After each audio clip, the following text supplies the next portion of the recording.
lahat na ang tagal na sa Maynila, ang tigas pa rin ang dila.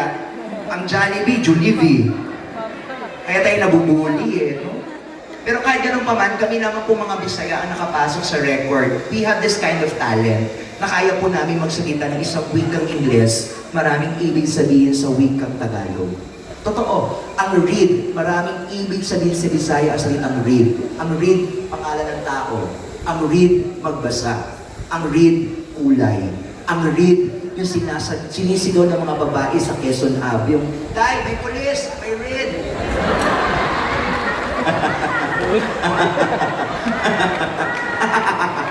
Diba? Yes! Day, may pulis! May read!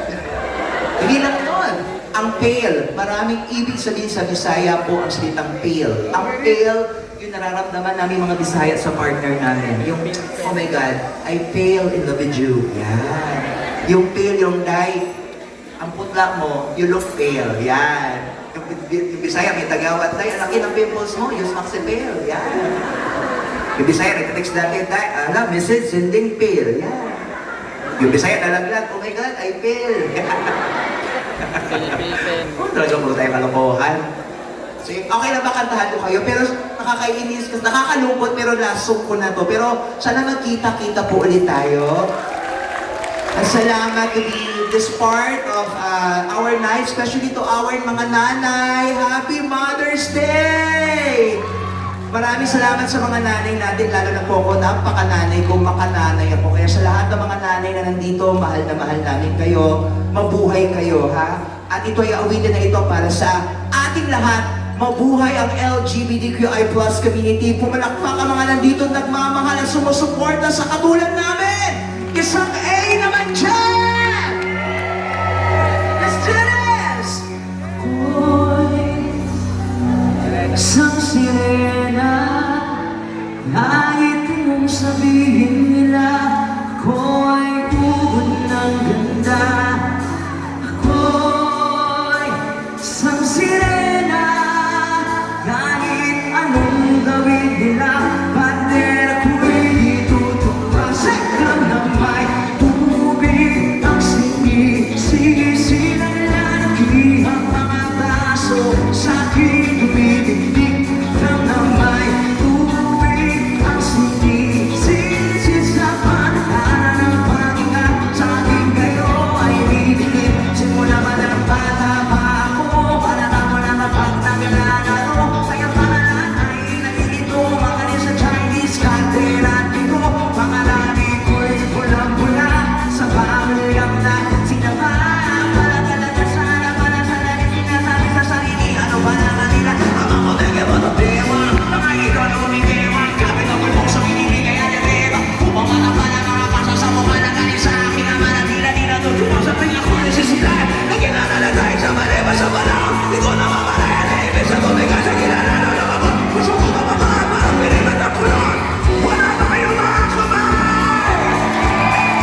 Kinagawa ni sinusuko na ng mga anak. Ikaw ni sa buwan. Pabisan na sa laki, basta laki ang bakla!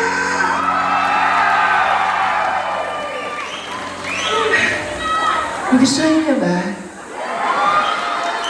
Paano ba ako gaganahan kung malampanak pa ako? Gusto niyo sigawan? Oh, hirap. Kung tinapos ko yung engineering ko, di ka ito trabaho. Ako'y isang